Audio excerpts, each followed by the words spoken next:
Hi friends, welcome to Shanti reviews. ప్రతిరోజు ఈ సీరియల్లో ఏం జరిగిందో ముందుగా తెలుసుకోవాలనుకుంటున్నారా? అయితే తప్పకుండా మన ఛానల్ని సబ్స్క్రైబ్ చేసి పక్కనే ఉన్న బెల్ ఐకాన్ని క్లిక్ చేయండి. అప్పుడు మేము వీడియో పోస్ట్ చేయగానే అందరికన్నా ముందుగా ఈ సీరియల్ రివ్యూని మీరే తెలుసుకోవచ్చు. ప్రేరణ సిద్ధుతోటి నీలో ఎన్ని మంచి లక్షణాలు ఉన్నప్పుడు ఏ అమ్మాయి ప్రేమించదు సిద్ధు? నీలాంటి వాడు భర్తగా రావాలని ప్రతి అమ్మాయి కోరుకుంటుంది కదా. పెళ్ళైన ఆడదానికి దూరమైన తల్లిదండ్రుల ప్రేమ భర్త దగ్గర దొరుకుతుంటే అంతకన్నా ఆనందం ఏముంటుంది సిద్ధు? అందుకే చెప్తున్నాను, నీలాంటి మంచివాడిని ఏ అమ్మాయి అయినా ఇష్టపడకుండా ఉండదు. అది నాది గ్యారంటీ అని అంటే అప్పుడు సిద్ధు, ఓ నాలో ఇన్ని మంచి లక్షణాలు ఉన్నాయని నాకు కూడా తెలియదుగా అని అంటాడు. అవును, నీకెలా తెలిసాయి?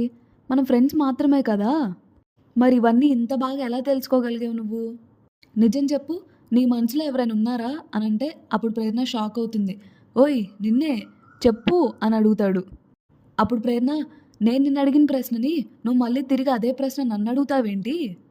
నా మనసులో ఎవ్వరూ లేరు. మనం ప్రతిరోజు కలిసే ట్రావెల్ చేస్తున్నాం. మన లక్ష్యాలు ఒకటైనప్పుడు నీ గురించి నాకు ఆ మాత్రం తెలియకుండా ఉంటుందా? సరే ఇదంతా కాదు కానీ ఇప్పుడు నువ్వు నిజం చెప్పు, నీ మనసులో ఎవరైనా ఉన్నారా అని అడుగుతుంది. అప్పుడు సిద్ధు ఎవరూ లేరు అని అంటాడు. అప్పుడు ప్రేరణ కూడా, అయితే ఇద్దరు మనసులో ఎవరూ లేరు. సో అలాంటప్పుడు మనం ఇంక ఈ టాపిక్ని వదిలేయడమే మంచిదిలే. మన దృష్టి అంతా మన చదువు మీదే ఫోకస్ పెట్టాలి. అంతే తప్ప అనవసరమైన విషయాల్లో వేలు పెట్టి మనకు మనమే డిమోటివేట్ అవ్వకూడదు. దానివల్ల మన లక్ష్యాన్ని మనం చేరుకోలేము. ఏమంటావు సిద్ధు అనంటే అప్పుడు సిద్ధు 100% కరెక్ట్ అంటాను అనంటే అప్పుడు ప్రేరణ, అయితే ఇంక మనం ఫోకస్ అంతా చదువు మీదే పెట్టాలి, డిమోటివేట్ అవ్వకుండా. అప్పుడు సిద్ధు, కాస్త మన కేఫ్ పైన కూడా పెట్టాలి ప్రేరణ, లేదంటే మనం ఇంకొకరి మీద ఆధారపడాల్సి వస్తుంది. అప్పుడు ప్రేరణ, అది నిజమేలే, అయితే రెండింటిని బ్యాలెన్స్ చేస్తూ మన లక్ష్యాన్ని చేరుకుందాం. సరే పద, టైం అవుతుంది వెళ్దాం అని చెప్పి ఇద్దరు బైక్ ఎక్కి కెఫ్కి వెళ్తారు. తర్వాత సీన్లో మినిస్టర్ కూతురు వాళ్ళ బాయ్ ఫ్రెండ్ దగ్గరికి వెళ్తే ఏంటి ఇంత లేట్ అయింది అని అంటే అప్పుడు వాళ్ళ బాయ్ ఫ్రెండ్, మినిస్టర్ కూతుర్ని లవ్ చేస్తున్నప్పుడు నా జాగ్రత్తలో నేను ఉండాలి కదమ్మా అని అంటాడు. తర్వాత వాళ్ళిద్దరిని ఫాలో అవుతూ ఘన సుధా కూడా వెళ్తారు. అప్పుడు ఘన సుధాతోటి, సుధా తను అంత క్లియర్గా మాట్లాడుతుందంటే ఖచ్చితంగా లవరే అయి ఉంటాడు వాడు, కానీ వాడు ఫేస్ కనిపించట్లేదు సుధా. అప్పుడు సుధా, వాడు ఫేస్ కనిపించకపోయినా నాకు మీ ఫ్యూచర్ బాగా కనిపిస్తుంది సార్, మీకు జైల్లో ఇంక చెప్పకూడే. అప్పుడు ఘన సుధా అని అంటే అప్పుడు సుధా, మరి లేకపోతే ఏంటి సార్, వాళ్ళు డబ్బున్న వాళ్ళు సార్, ఏమైనా చేస్తారు, ఎవరితో అయినా తిరుగుతారు. మీరు ఊరికే ఉన్న చోటు ఉండకుండా ఇలా పర్సనల్ లైఫ్లో ఏలు పెడితే మీకు జైలే గతి. ఇంకా సార్ మీకు సెల్యూట్ చేయగలను కానీ నేను మీ చేతికి బేడీ లేను సార్, నా మాట విని వెళ్ళిపోదాం పదండి మీరు అసలు. సుధా, ఇంతవరకు వచ్చాక ముందుకు వెళ్ళడం తప్ప వెనక్కి వెళ్ళే ప్రసక్తే లేదు. తర్వాత మినిస్టర్ కూతురు వాళ్ళ బాయ్ ఫ్రెండ్ బైక్ ఎక్కి వెళ్ళిపోతుంది. అప్పుడు ఘన, సుధా సుధా పద నువ్వు కూడా బైక్ తీ అని చెప్పి వాళ్ళని ఫాలో అవుతూ వీళ్ళు కూడా వెళ్తారు. తర్వాత మినిస్టర్ కూతురు అబ్బాయి ఒక ఇంట్లోకి వెళ్ళగానే సుధా ఘన ఇద్దరు వాళ్ళని ఫాలో అవుతూ వాళ్ళ ఇంటి దగ్గరకు వస్తాడు. అప్పుడు ఘన సుధాతోటి, వీడేంటి సుధా హెల్మెట్ తీయకుండానే ఇంట్లోకి వెళ్ళిపోతాడు. అప్పుడు ఇంట్లోకి వెళ్ళగానే వాళ్ళ బాయ్ ఫ్రెండ్ హెల్మెట్ తీస్తాడు. చూస్తే అక్కడ కుమార్ ఉంటాడు. అప్పుడు మినిస్టర్ కూతురు, మనం ఎన్ని రోజులని ఇలా దొంగచాటుగా కలవాలి అని అంటే అప్పుడు కుమార్, పెళ్ళయ్యేంత వరకు తప్పదురా అని వాళ్ళిద్దరు మాట్లాడుకుంటూ ఉంటే ఘన లోపలికి తొంగి చూడడానికి ప్రయత్నిస్తూ ఉంటాడు. అప్పుడు సుధా, సార్ సార్ సార్ వద్దు సార్, పాపం సార్, వాళ్ళు డోర్లు కూడా వేసేసుకున్నారు, మనకు అవసరమా ఇదంతా? అప్పుడు ఘన సుధాతోటి, నువ్వు నోరు మూసుకో అని ఇంటికి కిటికీలు ఎక్కడున్నాయో అని వెతికి కిటికీ డోర్ తీసి వాళ్ళిద్దరు డిస్కషన్ వింటూ ఉంటాడు. అప్పుడు మినిస్టర్ వాళ్ళ అమ్మాయి కుమార్ తోటి, మా నాన్నకి మధ్య నా మీద డౌట్ వచ్చింది. అప్పుడు కుమార్, వీటన్నిటికీ మనం త్వరలోనే చెక్ పెడదాం. అప్పుడే ఘన ఎంత ట్రై చేసినా వీడి ఫేస్ కనిపించట్లేదని చెప్పి వాళ్ళిద్దరిని బయట లాక్ పెడతాడు. అప్పుడు సుధా ఘనతోటి, సార్ అన్యాయంగా మీరు వాళ్ళని ఇరికించాలని చూస్తున్నారు, ఈ పాపానికి మీకు జీవితంలో పెళ్ళే కాదు సార్ అంటాడు. సుధా, పాపాల గురించి చెప్పి శాపాలు పెట్టకు సుధా, నాకు నచ్చదు అసలు, నువ్వు నోరు మూసుకొని ఉండు కొద్దిసేపు. అప్పుడు ఘన తను ఫోన్ తీసి ఫోన్ చేస్తుంటే సుధా, సార్ సార్ ఎవరికి సార్ ఫోన్ చేస్తున్నారు అని అంటే అప్పుడు ఘన, ఇంకెవరికి సుధా, ఆ మినిస్టర్ గాడికే, పాపం తన కూతురు ఎవరిని ప్రేమిస్తుందో తెలియక పిచ్చోడయ్యేటట్టున్నాడు. ఇప్పుడు నేను ఫోన్ చేసి ఇది విషయం అని చెప్పి నార్మల్ అయ్యేలా చూస్తా చూడు, ఎందుకంటే మన మినిస్టర్ని కాపాడుకోవడం మన బాధ్యత కదా సుధా. సార్ వద్దు సార్. ఎందుకు సార్ ఇదంతా? ఇది ఎటుపోయి ఎటు దారి తీస్తుందో తెలీదు. మనకు అవసరమా ఈ గోలంతా? సుధా, నేనొకసారి ఫిక్స్ అయ్యానంటే నా మాట నేనే వినను సుధా. ఇంక నీ మాట ఏం వింటాను? నువ్వు కాస్త సైలెంట్‌గా ఉంటావా ప్లీజ్? మినిస్టర్‌కి కాల్ చేస్తే మినిస్టర్ ఫోన్ ఎత్తడు. అప్పుడు సుధా, "ఏంటి సార్ లిఫ్ట్ చేయట్లేదు కదా?" "నాకు తెలుసు సార్. ఎందుకంటే ఇప్పుడు మీకు జాబ్ లేదు కదా! ఎవడు సార్ మిమ్మల్ని లెక్క చేస్తాడు" అని అంటాడు. ఘన మళ్ళీ మినిస్టర్‌కి కాల్ చేస్తే అప్పుడు మినిస్టర్ ఫోన్ ఎత్తి, "ఎందుకు కాల్ చేశావు?" "సార్ నమస్తే సార్" అనంటే, "మ్యాటర్ చెప్పు నువ్వు ముందు" అని అంటాడు. అప్పుడు ఘన, "అదే సార్ మీ అమ్మాయి ప్రేమించిన వాడి గురించి మీతో చెప్దామని కాల్ చేశాను" అని చెప్తాడు. అప్పుడు మినిస్టర్ మనసులో, "నా కూతుర్ని ఎవడినో ప్రేమిస్తుందని వీడికెలా తెలిసిందసలు? ఏయ్ ఘన, ఏంట్రా వాగుతున్నావు? నీకేమన్నా మతిపోయిందా? నా కూతురు ఎవడినో ప్రేమించడం ఏంటి? నా కూతురు ఎవరిని ప్రేమించలేదు. పెట్రా ఫోన్" అని మినిస్టర్ కట్ చేస్తే అప్పుడు సుధా నవ్వుతూ, "ఏం సార్ ఏదో ఎక్స్పెక్ట్ చేశారుగా? నేను చెప్పాను కదా సార్. సార్ వాళ్ళు రాజకీయ నాయకులు సార్. వాళ్ళు వాడుకునే రకం గానీ ఉపయోగపడే రకం కాదు సార్. పదండి సార్ వెళ్ళిపోదాం రండి" అనంటే అప్పుడు ఘన, "ఆగు సుధా! జాబ్ రావడం నాకెంత అవసరమో తన కూతుర్ని ప్రేమించిన వాడి గురించి తెలుసుకోవడం కూడా తనకంతే అవసరం సుధా. సో ఖచ్చితంగా మళ్ళీ ఫోన్ చేస్తాడు చూడు ఆ మినిస్టర్" అనంటే అప్పుడు సుధా, "అస్సలు చేయడు సార్" అనంటే అప్పుడు ఘన, "సుధా నీకు 1, 2, 3, 4 తెలుసా?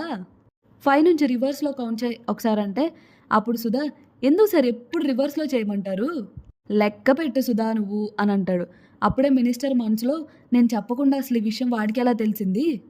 అంటే శైలు ప్రేమిస్తున్న వాడి గురించి నిజంగానే ఆ ఘనాగాడికి తెలిసిందా? ఒకవేళ అదే నిజమైతే వెంటనే వాడెవడో తెలుసుకొని తీరాలి."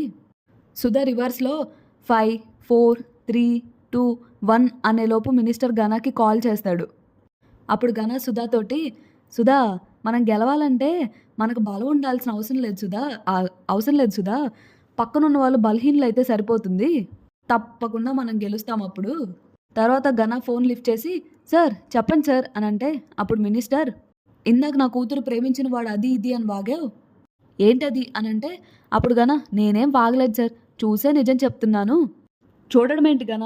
ఏం మాట్లాడుతున్నావు?" అంటే, "అవును సార్ మీ అమ్మాయి తన లవర్‌తో కలిసి ఒక ఇంట్లోకి వెళ్ళడం నా కళ్ళారా నేనే చూశాను సార్. వాళ్ళు లవర్స్ అని కన్ఫర్మ్ చేశాకే మీకు కాల్ చేసి చెప్తున్నాను.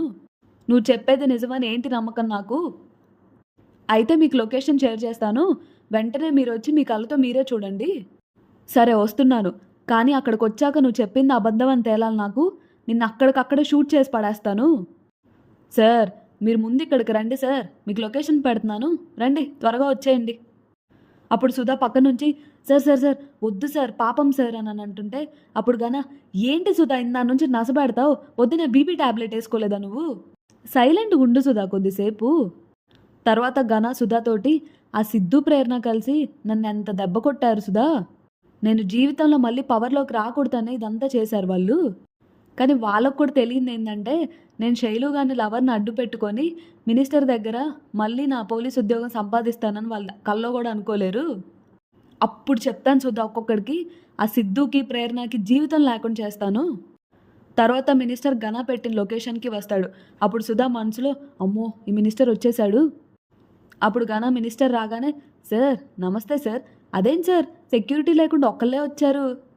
అప్పుడు మినిస్టర్, "ఇదేమన్నా పబ్లిక్ విషయమా అందరిని వెనకేసుకొని రావడానికి? మా అమ్మాయి విషయం ఇది. అంటే నా పర్సనల్ విషయం. ఎవరికీ తెలియకూడదనే ఒక్కడనే వచ్చాను. ఇంతకు మా అమ్మాయి ఎక్కడా?" అనంటే, "సార్ తన లవర్తో హ్యాపీగా మాట్లాడుకుంటుంది సార్ లోపల." "రేయ్ గట్టిగా అరవకురా.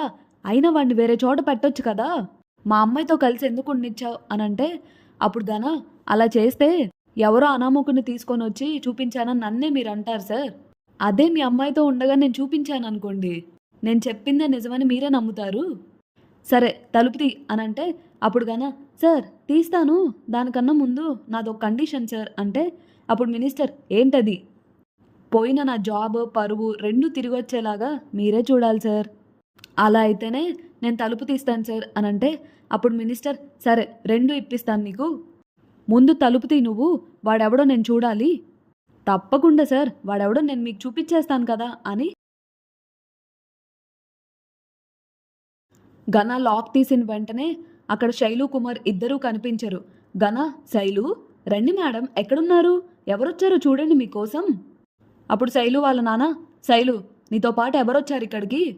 పిలు అనంటే అప్పుడు గన సార్ సార్ సార్ అలా భయపెడితే అలా సార్, కొంచెం నెమ్మదిగా నిదానంగా అడగండి, నేను పిలుస్తాను ఉండండి సార్, అలా అరవకండి అని. ఎక్స్క్యూజ్ మీ, హలో, లోపలున్న వాళ్ళు కాస్త బయటికి వచ్చి మీ మొహం చూపిస్తారా కొంచెం?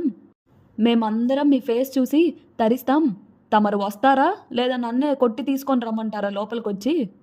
సార్, మీకు కావాల్సిన వాళ్ళు వచ్చేస్తున్నారు. అప్పుడు లోపల నుంచి సిద్ధు బయటికి వస్తాడు. అప్పుడు గన సిద్ధుని చూడకుండానే, ఏంటి సార్, ఆ పర్సన్ని చూసి షాక్ అయ్యారు కదా మీరు, నేను చెప్పింది ఇప్పటికైనా నమ్ముతారా? తర్వాత గన సిద్ధు ప్రేరణను చూసి, ఏ ఏ, ఇది చీటింగ్, మీరెలా వచ్చారు, ఇంకోడు ఉండాలి కదా, వాడేడి, రే ఎక్కడున్నావురా, రారా బయటికి అని వెళ్ళి లోపల మొత్తం వెతుకుతాడు. తర్వాత గన బయటకొచ్చి, ఏ ఎక్కడ దాచారు మీరు వాడిని అనంటే అప్పుడు సిద్ధు, హలో గనా గారు, ఇక్కడ శైలుతో ఉన్నది మేమిద్దరమే, ప్రేరణ కూడా మేం కాకుండా ఇంకొకరెవరుంటారు ఇక్కడ, అసలు మీరేం మాట్లాడుతున్నారు అనంటే అప్పుడు గన మీరిద్దరు అబద్ధాలు చెప్తున్నారు, శైలుతో ఒకడు హెల్మెట్ పెట్టుకొని వచ్చాడు, అది మేము చూసాము, మర్యాదగా వాడిని బయటికి రమ్మని చెప్పండి అనంటే అప్పుడు సిద్ధు, సార్ మీకు ఉద్యోగంతో పాటు మతి కూడా పోయినట్టుంది, శైలు సివిల్స్ ప్రిపేర్ అవ్వాలనుంది, ఎలా చదవాలి అని గైడెన్స్ ఇవ్వమంటే ఇవ్వడానికి నేను ప్రేరణ కలిసి వచ్చాం, మేము డీప్ డిస్కషన్లో ఉండగా మీరు వచ్చి డిస్టర్బ్ చేశారు, పైగా ఇంకొకరు ఉన్నారని అనుమానిస్తున్నారు అనంటే అప్పుడు శైలు వెంటనే, నానా ఇతను వచ్చి ఎందుకు ఇక్కడ న్యూసెన్స్ చేస్తున్నాడు, అసలు మీరెందుకు వచ్చారు, అంటే నా మీద నమ్మకం లేదా మీకు, నన్ను అనుమానిస్తున్నారా అనంటే అప్పుడు మినిస్టర్, అయ్యో అలా ఏం లేదమ్మా, వీడు ఏదేదో చెప్తేను అనంటే అప్పుడు శైలు, అంటే వేరే వాళ్ళు ఏది చెప్తే అది నమ్మేస్తారా, మీ కూతురు చెప్పేది మీరు నమ్మరా, నేనంటే మీకు ఇష్టం లేదు కదూ, ఛీ పోండి నానా అని శైలు ఏడ్చుకుంటూ అక్కడి నుంచి వెళ్ళిపోతుంది. అప్పుడే మినిస్టర్, అమ్మ అమ్మ శైలు ఆగమ్మా అని మళ్ళీ గన దగ్గరకు వచ్చి, రే అంతా నీ వల్లే ఇది, ఇంటికి రా నీ పని చెప్తాను అని మినిస్టర్ శైలు వెంట వెళ్ళిపోతాడు. తర్వాత గన సిద్ధు ప్రేరణతోటి, అబ్బబ్బబ్బబ్బా ఇద్దరు కలిసి ఏం ప్లాన్ వేశారు, ఆ మినిస్టర్ గాడి ముందు నన్ను ఎదవని చేశారు కదా, అయినా శైలు లవర్ గాడు ఉండాలి కదా, వాడి ప్లేస్లో మీరెలా వచ్చారు, అసలు వాడెలా బయటికి వెళ్ళాడురా అనంటే అప్పుడు సిద్ధు, నువ్వు చెప్పిన వాడు ఎవ్వడూ లేడిక్కడ, శైలుతో ఉన్నది మేమే. అప్పుడు గన సుధాకర్ని చూసి, అర్థమైంది, బాగా అర్థమైంది నాకు, శైలుకు లవర్ ఉన్నాడనేది నిజం, వాడిని వీళ్ళే కావాలని తప్పించారన్నది కూడా నిజమే, చూస్తాను ఈ నిజాన్ని ఆ లవర్ గాన్ని ఎన్ని రోజులు దాస్తారో నేను చూస్తాను, ఆల్ ద బెస్ట్ సార్ అని సిద్ధు గనాకి షేక్ హ్యాండ్ ఇస్తే తర్వాత గన సుధాకర్ని చూసి, ఆల్ ద బెస్ట్ చెప్తున్నాడు కదా, పద ఇంకా మనకి ఇక్కడేం పని, పద నడు అని ఇద్దరు బయటికి వెళ్ళిపోతారు. ఇది ఫ్రెండ్స్ ఈరోజు ఎపిసోడ్లో జరిగిన రివ్యూ. రేపటి ఎపిసోడ్లో ఏం జరుగుతుందో తెలుసుకోవాలి అని అంటే మన ఛానల్ని లైక్ చేసి సబ్స్క్రైబ్ చేయండి. Thanks for watching.